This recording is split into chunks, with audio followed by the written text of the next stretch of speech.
Je salue tout le monde au nom du Seigneur Jésus-Christ. Et Et particulièrement ceux qui ne sont pas avec nous, qui qui nous suivent par Internet.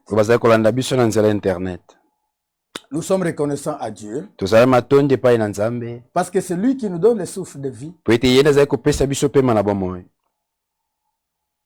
Je voudrais lire d'abord une écriture pour montrer que c'est Dieu qui nous donne le souffle de vie. Nous devons lui être reconnaissants, mes frères. Parce que la Bible dit que l'homme n'est pas maître de son souffle pour le retenir au jour de la mort. Il est sans force. Si Dieu dit aujourd'hui c'est terminé avec toi, et c'est terminé.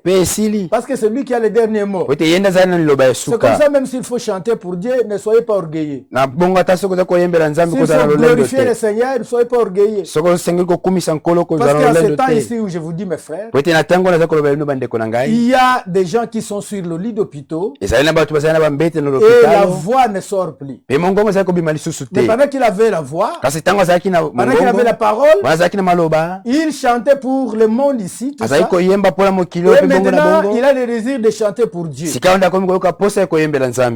Il y a des gens qui ne peuvent même pas soulever la main. Pendant qu'il avait les mains bien portantes, il ne pouvait même pas battre les mains pour glorifier notre Dieu. Ne soyons jamais orgueilleux. Ici, on dit dans 1 Corinthiens chapitre 17, le Dieu, au verset 24, le Dieu qui a fait le monde et ce qui s'y trouve, étant le Seigneur du ciel et de la terre, n'habite point dans des temples faits de mains d'hommes.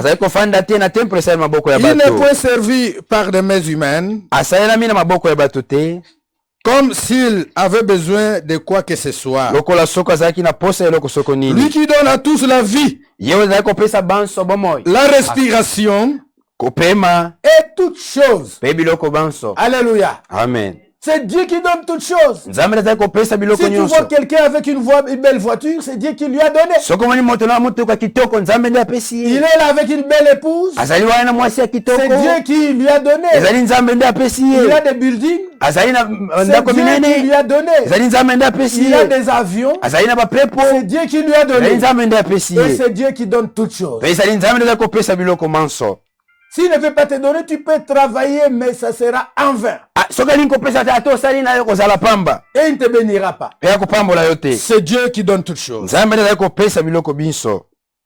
Maintenant, au verset 28. En lui, nous avons la vie, le mouvement et l'être. Donc, pour bouger la main là, pour bouger la main, c'est Dieu qui doit faire grâce. Si Dieu ne fait pas grâce, tu ne bougeras pas la main. La bouche ne va pas s'ouvrir. Soit même la bouche peut s'ouvrir, mais la voix ne sort pas. Ne soyons jamais orgueilleux. Il y a quelqu'un qui nous donne toutes ces choses. Maintenant, nous allons continuer avec notre sujet. Avec la persévérance.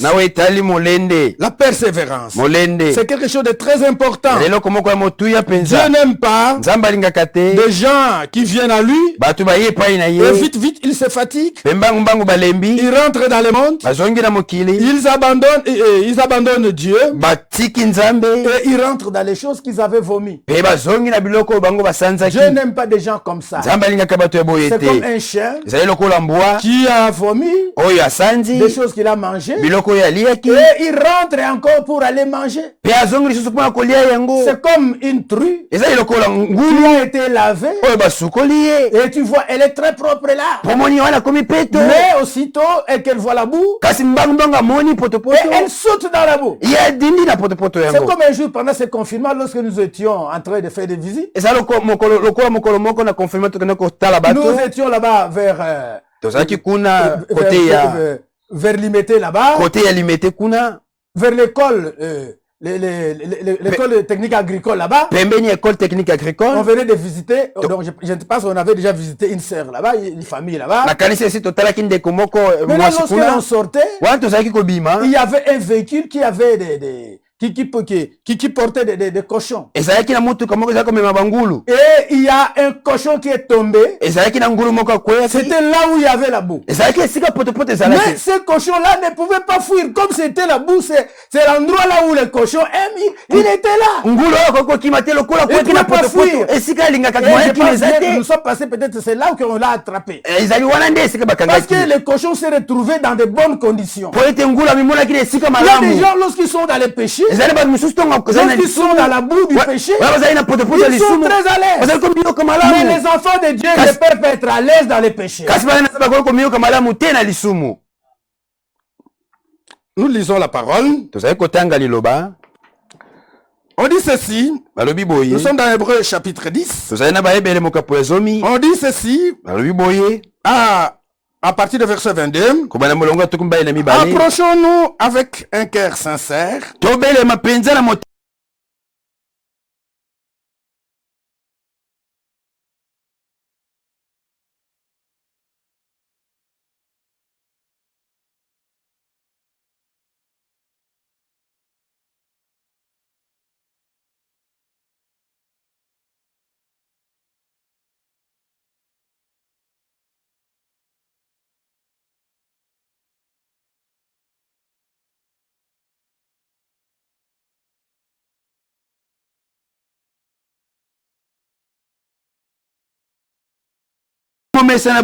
Exhortons-nous réciproquement. Et cela d'autant plus que vous voyez s'approcher les jours.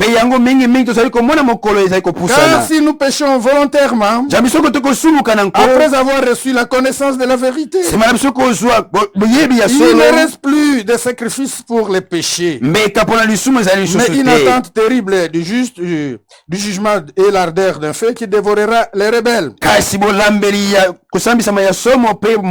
Verset 32. Souvenez-vous de ces premiers jours où, après avoir été éclairés, vous avez soutenu un grand combat au milieu des souffrances. D'une part exposé comme un spectacle aux opprobes et aux tribulations, et de l'autre vous associant à ceux dont la position était la même. 35. N'abandonnez donc pas votre assurance à laquelle est attachée une grande rémunération, car vous avez besoin de persévérance, afin qu'après avoir accompli la volonté de Dieu, vous obteniez ce qui est promis. Encore un peu de temps, celui qui doit venir viendra, et il ne tardera pas, et mon juste vivra par la foi. Mais s'il se retire, mon âme ne prend pas plaisir à lui. Nous ne sommes pas de ceux qui se retirent pour se perdre, mais de ceux qui ont la foi pour sauver leur âme. Et j'entre directement là-bas au chapitre 11. Parce qu'on dit que nous avons la foi pour sauver nos âmes. Or la foi est une ferme assurance des choses qu'on espère, une démonstration de celles que l'on ne voit pas. Pour l'avoir possédé, les anciens ont obtenu un témoignage favorable. Que Dieu bénisse la lecture de cette parole. Mes frères, nous devons avoir la foi pour sauver nos âmes. Mais si nous nous retirons, c'est un jugement qui nous attend. Parce que Dieu, il est fidèle. Comme il a fait la promesse, il viendra nous prendre. Et il viendra nous prendre. Comme il a fait la promesse, il allait prêcher la bonne nouvelle à toute la création. Celui qui croira et qui sera baptisé sera sauvé. Donc lorsque quelqu'un croit, comme nous sommes en train de prêcher maintenant, si quelqu'un croit véritablement dans son cœur, Dieu est obligé de le sauver. Il est obligé. Parce que c'est lui qui a fait la promesse. Il allait prêcher la bonne nouvelle à toute la création.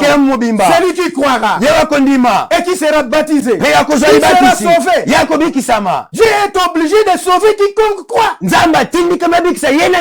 lui pardonner ses péchés, de prendre ses péchés et de les jeter dans la mer d'eau.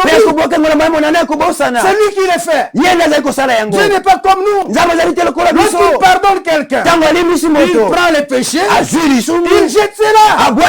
C'est comme cet homme n'a jamais péché. Et il justifie cet homme. On peut venir dire, le cochon qui était ici, c'est cet homme ici qui volait.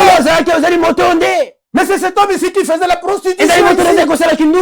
Mais lorsque Dieu regarde, il ne voit rien. Il justifie. Celui qui croit en lui, Dieu le justifie. Alléluia. C'est nous qui sommes infidèles, mais Dieu est fidèle.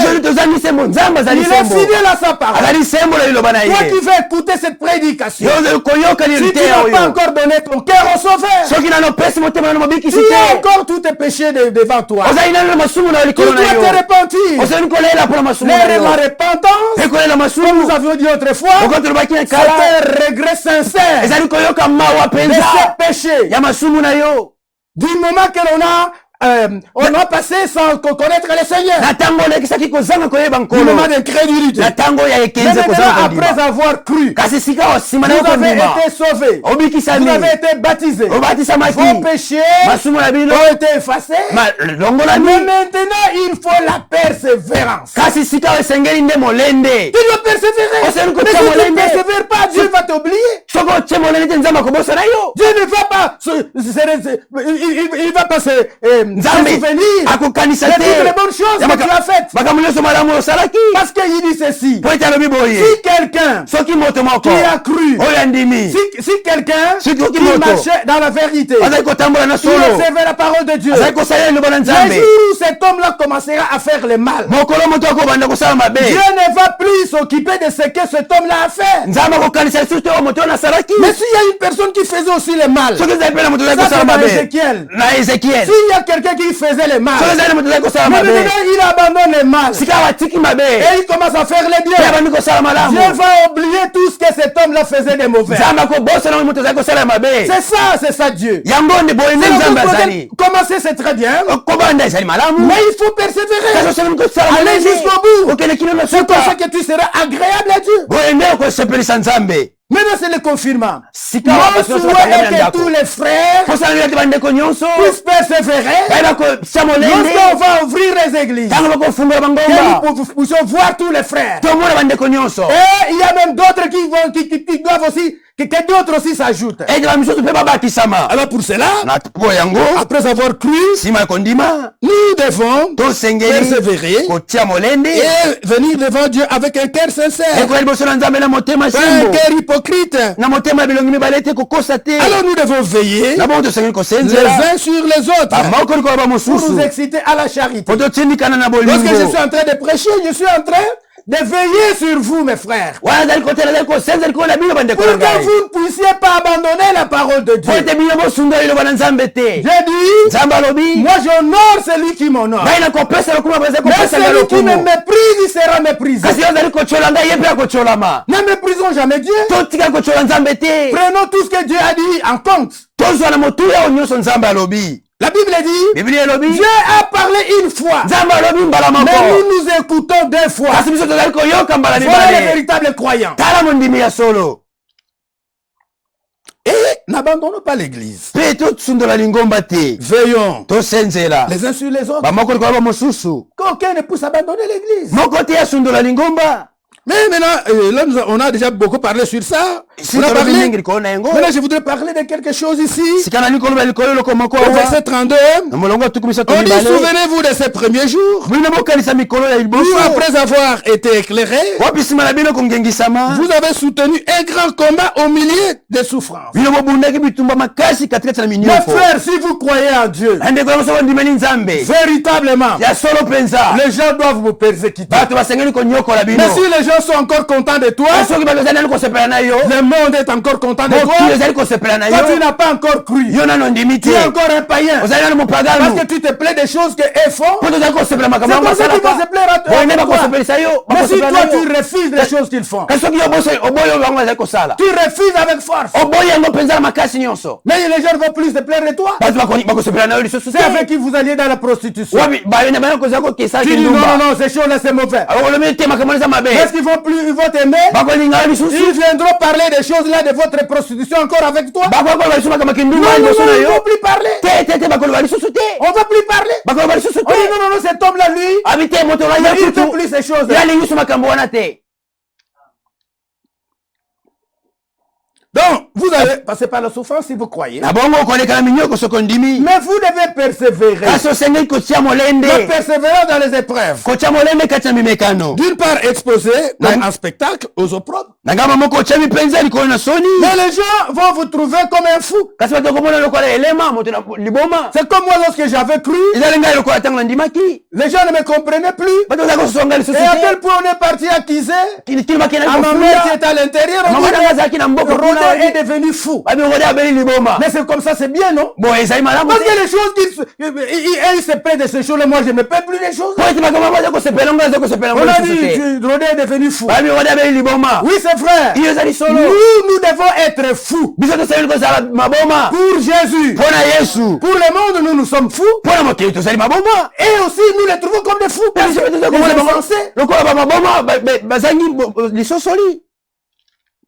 On dit quoi?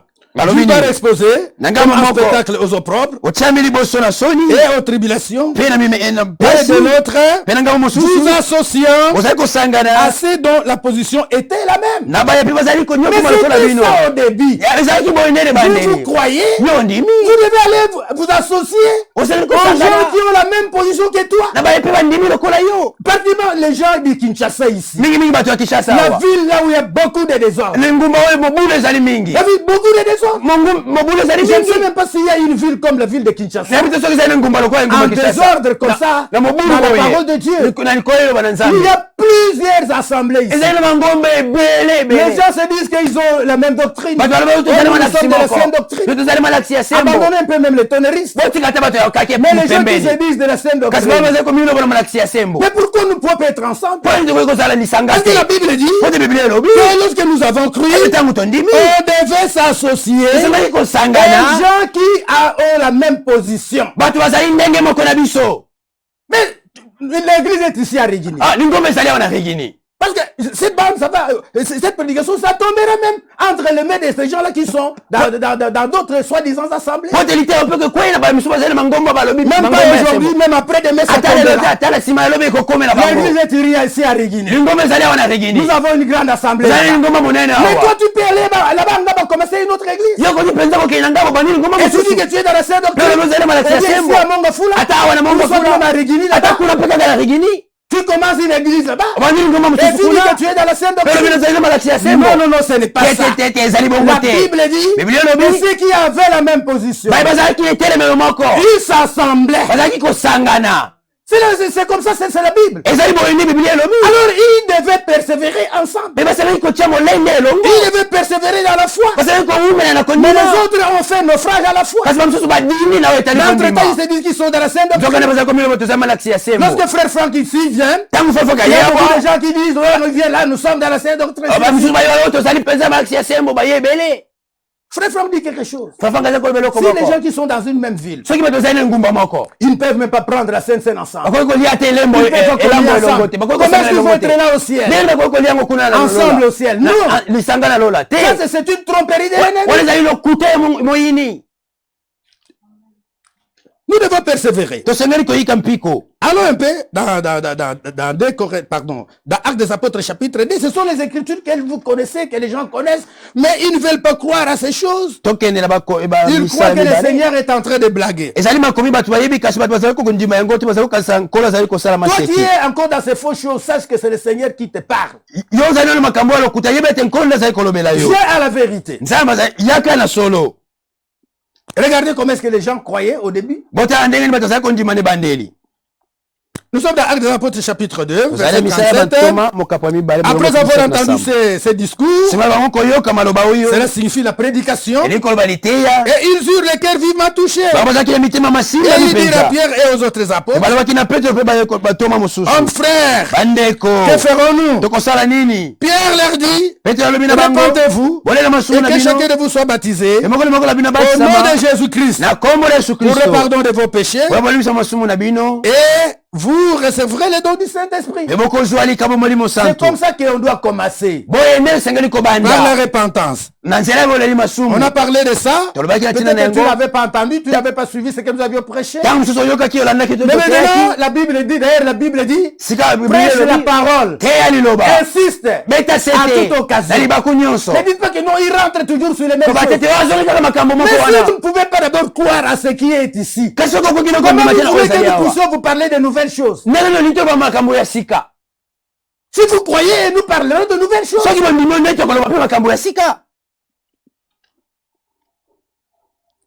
Pierre leur dit, répentez-vous. Que chacun de vous soit baptisé au nom de Jésus-Christ pour le pardon de vos péchés, et vous recevrez le don du Saint-Esprit. Car la promesse est pour vous, et pour vos enfants, et pour tous ceux qui sont au loin, en aussi grand nombre que le Seigneur notre Dieu les appellera.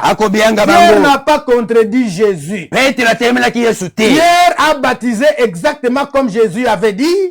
Jésus avait dit, allez, faites de toutes les nations des disciples, les baptisant au nom du Père, du Fils et du Saint-Esprit. Lorsque vous observez, là-bas c'est dans Matthieu chapitre 28, verset 19. Vous observez là-bas, vous allez voir que le nom c'est au singulier. Ce n'est pas plusieurs noms. Il y a un nom d'un seul Dieu. Ce Dieu-là, c'est un Dieu amorphé. C'est un Dieu qui change de masse. Ce même Dieu-là, c'est lui le créateur. Et ce même Dieu-là, c'est lui, lorsqu'il a vu que nous étions tombés dans les péchés, et il a pris un corps. Il a habité dans ce corps-là. Parce que Dieu est esprit. Et il est venu pour notre salut. Il est mort sur le bois du calvaire. Ce n'est pas en fait que Jésus est venu mourir sur le bois du calvaire. C'est pour notre salut. C'est pour notre salut. Et maintenant, ce même Dieu-là, quand il est parti, il nous a envoyé son esprit. C'est toujours le même Dieu. Son esprit nous aide à prêcher la parole. Avec onction. Son esprit nous aide à prophétiser. Son esprit nous aide à parler à l'âme. Son esprit nous aide à faire tout ce que Dieu veut faire dans son église. Son esprit nous aide à prophétiser et à faire tout ce que Dieu veut faire dans l'église. En réalité, ce n'est pas nous qui faisons, mais c'est Dieu qui fait en nous. Le même esprit là. C'est comme ça que les baptêmes. C'est un seul nom. Le nom de celui qui sauve. C'est le nom du Seigneur Jésus-Christ. Toi qui n'as pas encore été baptisé du véritable baptême, tu traînes encore dans les dénominations. Mais sors des dénominations. Dans les dénominations, on ne connaît pas Dieu. De ce soi-disant églises. Nous étions là, on ne connaît pas Dieu. La Bible dit sortez du millénaire. C'est pour ça que nous sommes sortis. Abandonnez-les. Venez à la parole de Dieu.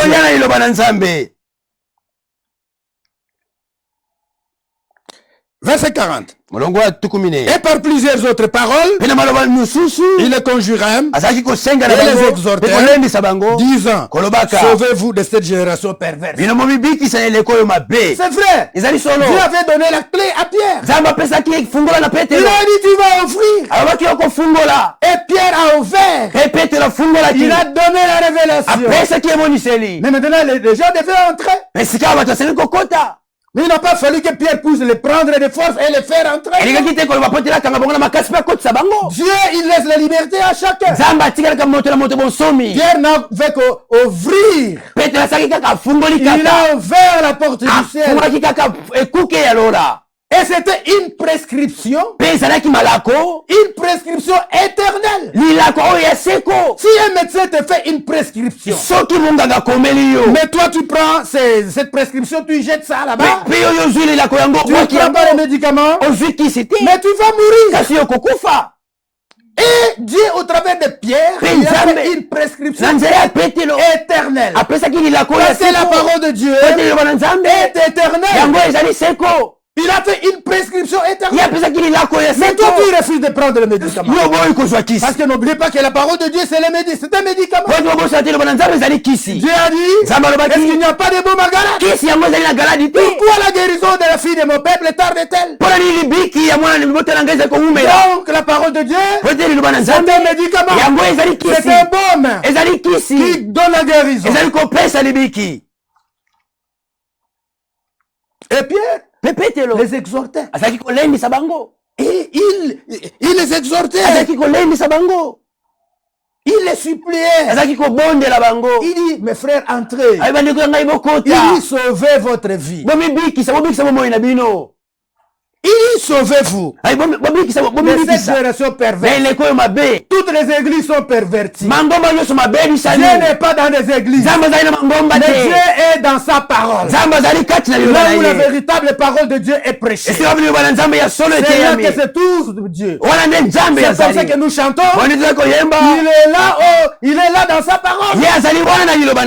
C'est comme ça que nous chantons.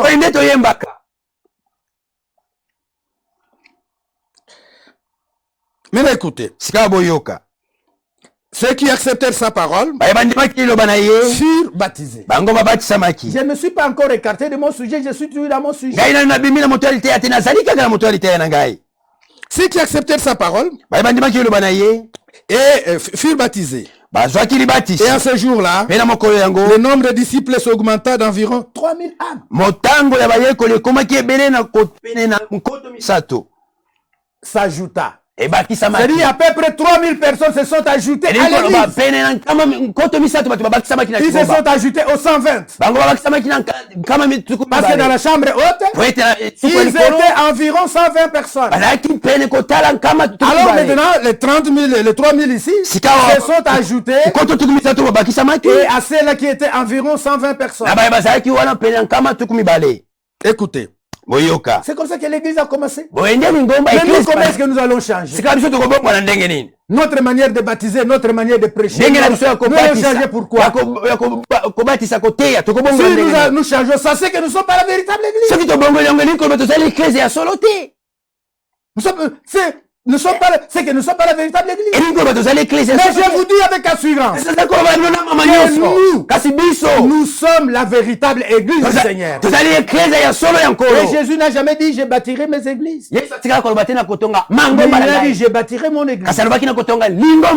Une seule église. À Kinshasa aussi, il doit y en avoir une seule. Vous vous trompez dans vos raisonnements. Et vous restez dans vos histoires que vous avez faites. Venez à la parole de Dieu.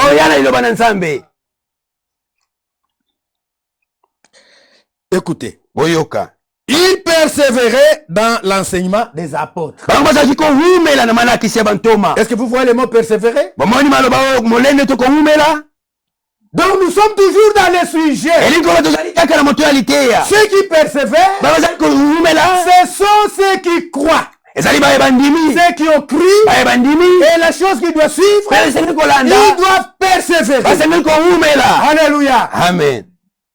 On doit persévérer. Nous ne devons pas venir à la parole de Dieu seulement pour un peu de temps. Et puis nous retirer. C'est ce que Paul dit là-bas.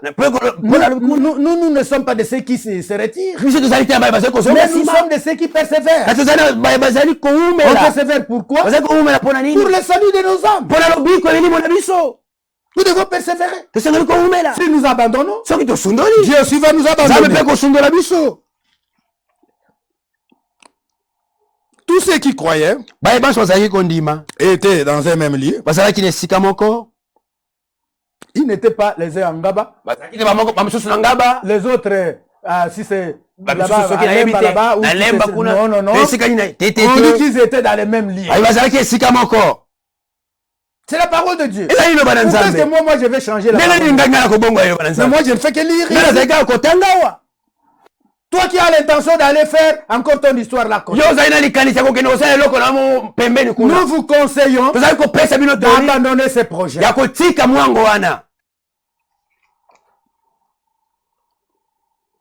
Tous ceux qui y croyaient étaient dans un même lieu et ils avaient tout en commun. Et ainsi de suite tout ça, vous voyez, au verset 47, on dit ceci: louant Dieu et trouvant grâce auprès du peuple, de tous les peuples. Et le Seigneur ajoutait.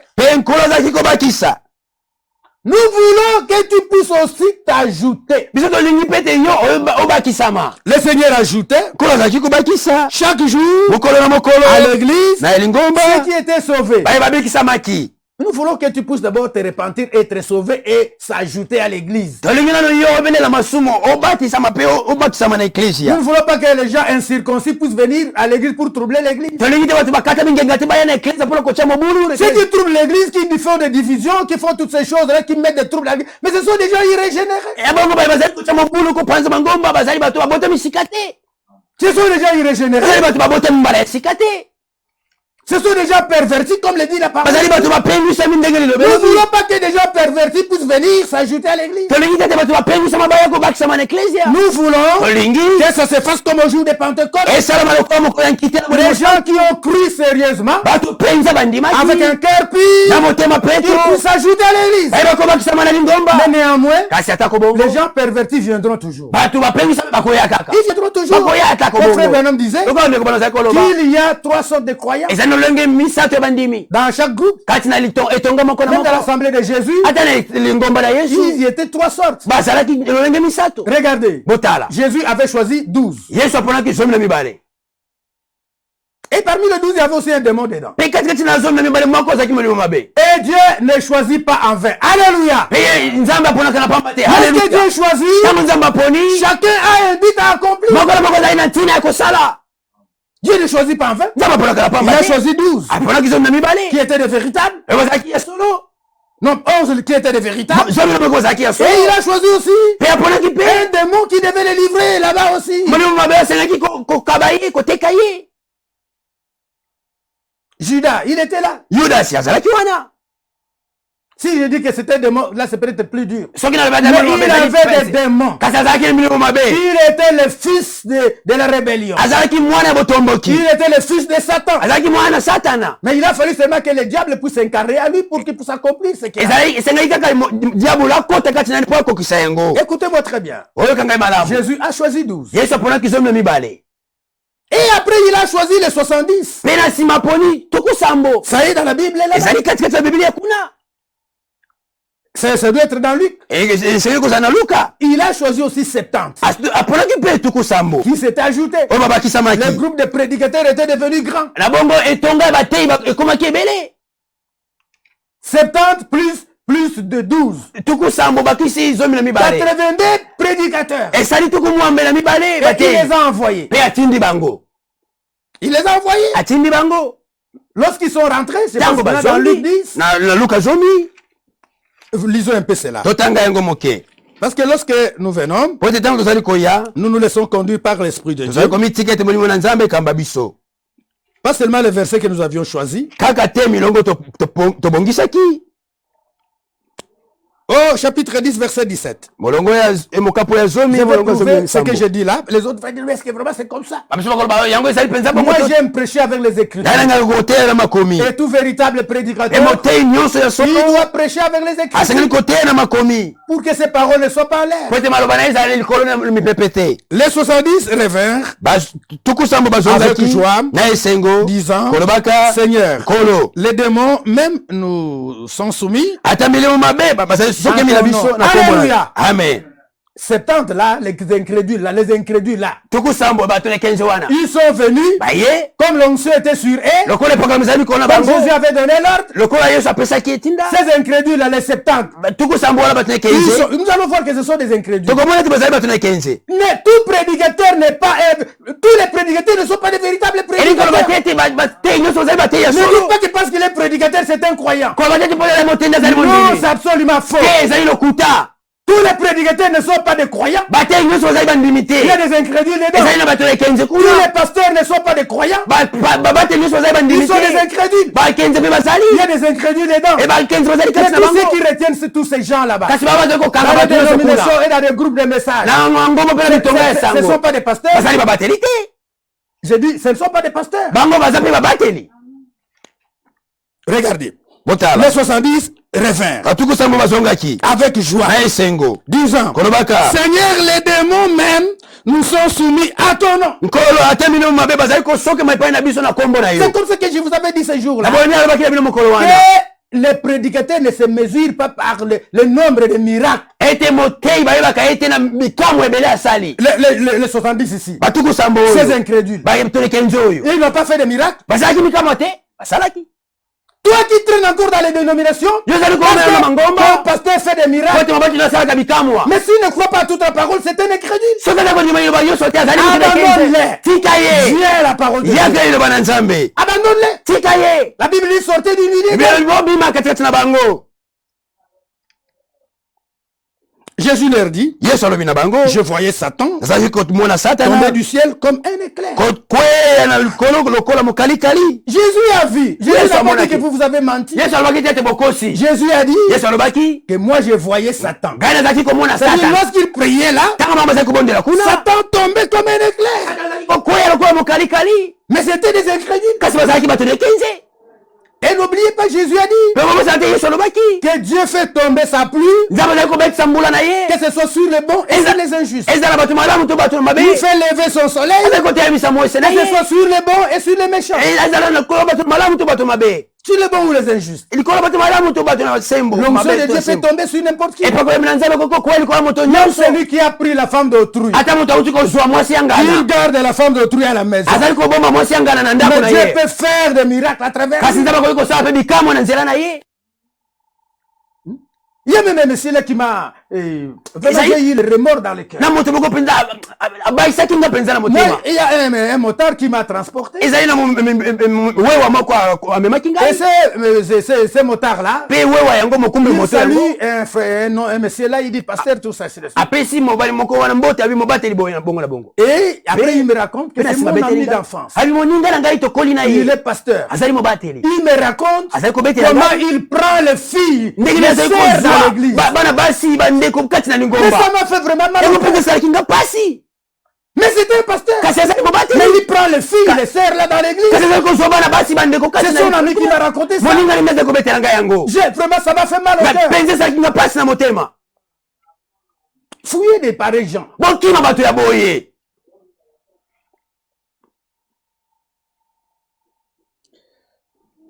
Voici, je vous ai donné le pouvoir de marcher sur les serpents et les scorpions et sur toute la puissance de l'ennemi. Et rien ne pourra vous nuire.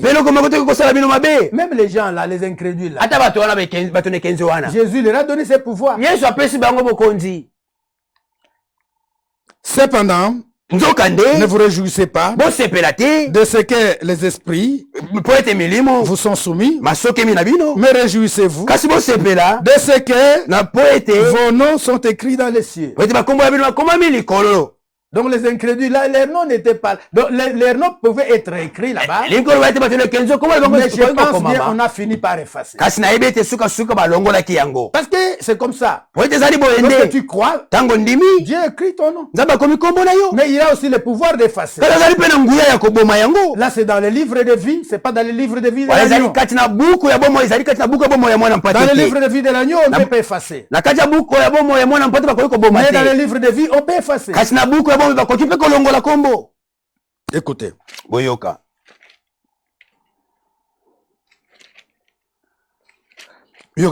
Écoutez maintenant. Mais maintenant, lorsque Jésus a prêché maintenant une parole dure.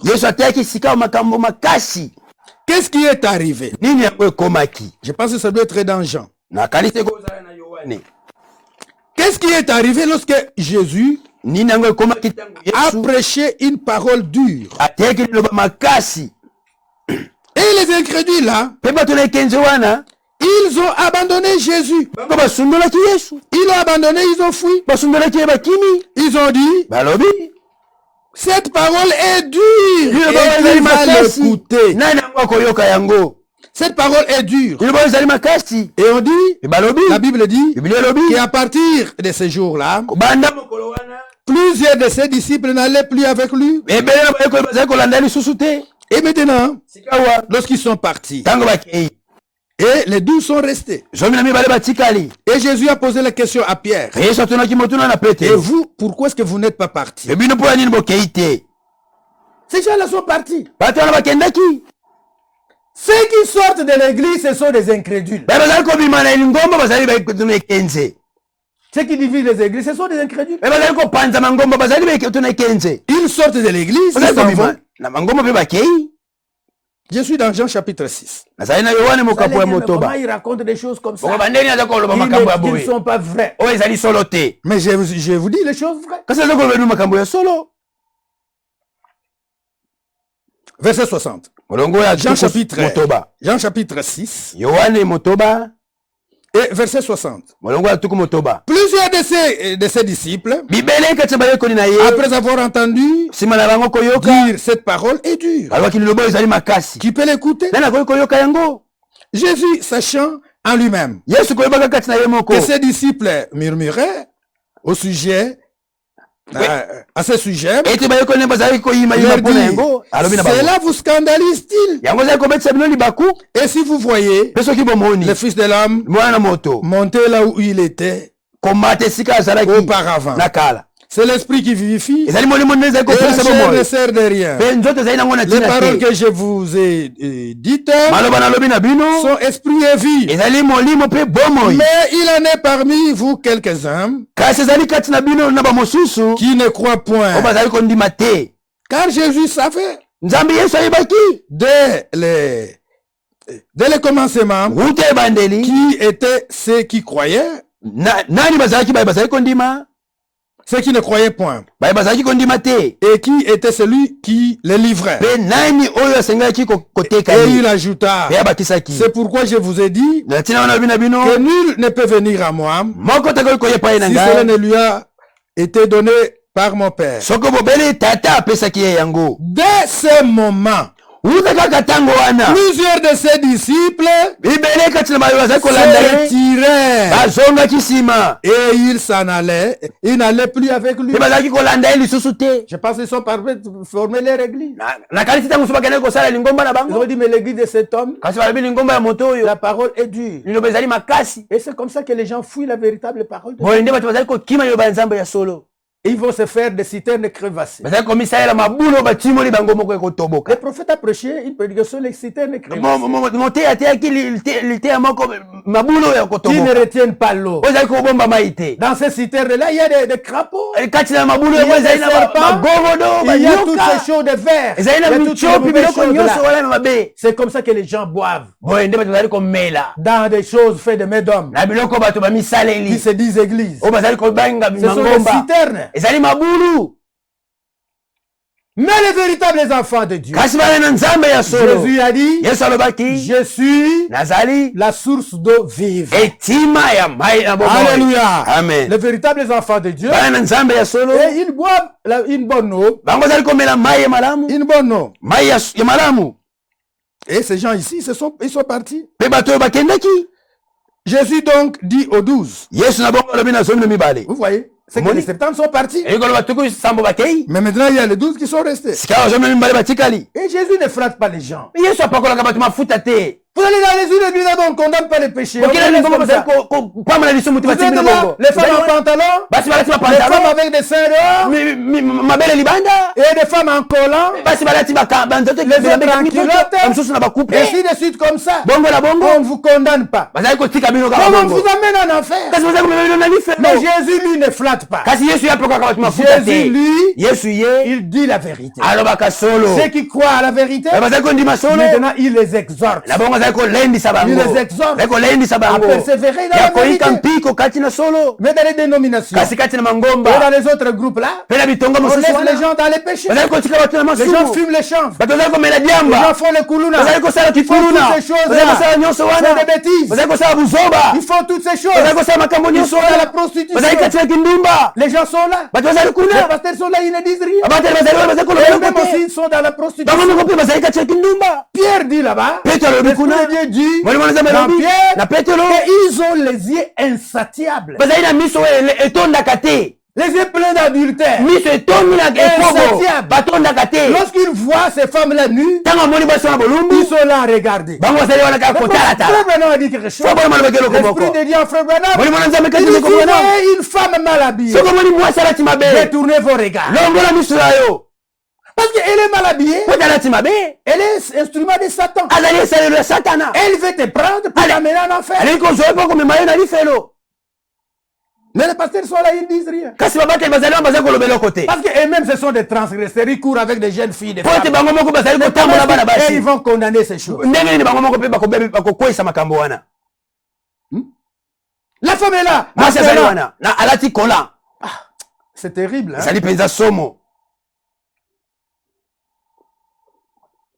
Écoutez. Jésus dit aux 12. Et vous, ne voulez-vous pas aussi vous en aller? Simon Pierre lui répondit, Seigneur, à qui irons-nous? Tu as les paroles de la vie éternelle. Pierre a persévéré et les autres là, ils ont persévéré. Ils ont persévéré. N'abandonnons pas notre assemblée. N'abandonnons pas la parole. N'abandonnons pas les véritables choses. Pour aller dans des citernes crévassées, dans des histoires faites de Médom, dans des ligablos, là où les gens cherchent l'argent. Frère Branham dit quelque chose. Un véritable serviteur de Dieu, il prêchera la parole. Qu'on lui donne quelque chose, qu'on lui donne pas quelque chose. Il prêchera la parole. Il ne va pas regarder à l'argent. Mais pourquoi est-ce que les églises sont divisées aujourd'hui? Chacun veut avoir son groupe. Mais c'est à cause de l'argent. La première chose, c'est l'argent. Frère Branham dit, il y a trois choses qui nuisent le ministère. Il y a l'argent. L'argent nuit le ministère.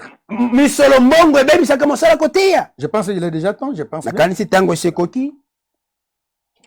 Donc, il y a trois choses qui nuisent le ministère. Il y a la popularité. Les gens divisent les églises parce qu'ils veulent être populaires, comme appelle pasteur. Et les gens divisent les églises. C'est parce que ils veulent l'argent. N'oubliez pas que dans l'église, il y a des dîmes et des offrandes, les gens donnent. Il y a aussi même de ceux qui rançonnent les gens. Dans les dénominations. On donne des enveloppes là.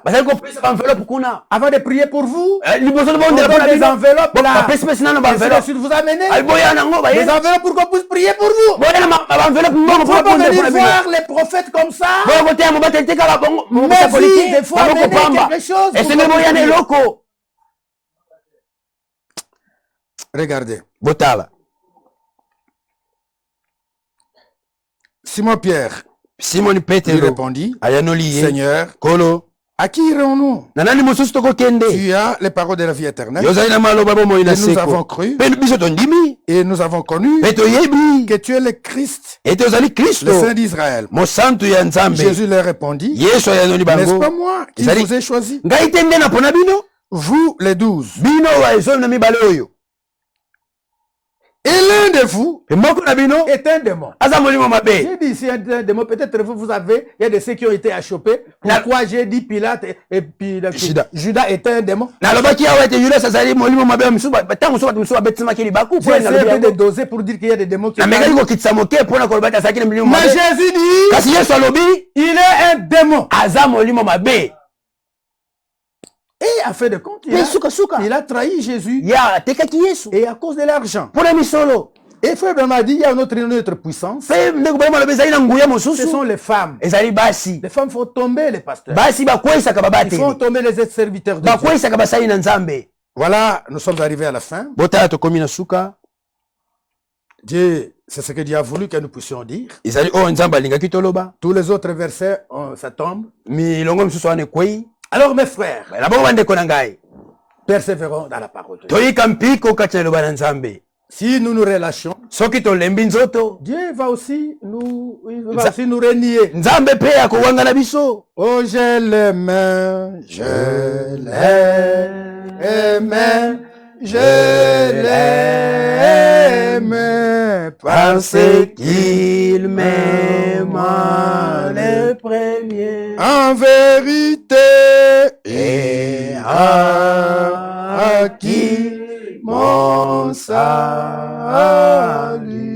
sur le bois du calvaire. Dieu Tout-Puissant, créateur du ciel et de la terre. Voici, nous avons dit quelque chose. Nous croyons que, comme nous avons lu les Écritures, c'est toi qui as parlé à ton peuple. Parce que toi, tu es la parole. Permets que chacun puisse prendre cela à cœur. Lorsqu'on va ouvrir les églises, que nous puissions voir tout le monde, que les gens ne puissent pas rétrograder, qu'ils puissent venir nombreux, et d'autres qu'ils puissent aussi s'ajouter. Bénis ton peuple à travers le monde entier. Bénis ton église à travers le monde entier. Prends soin de nous.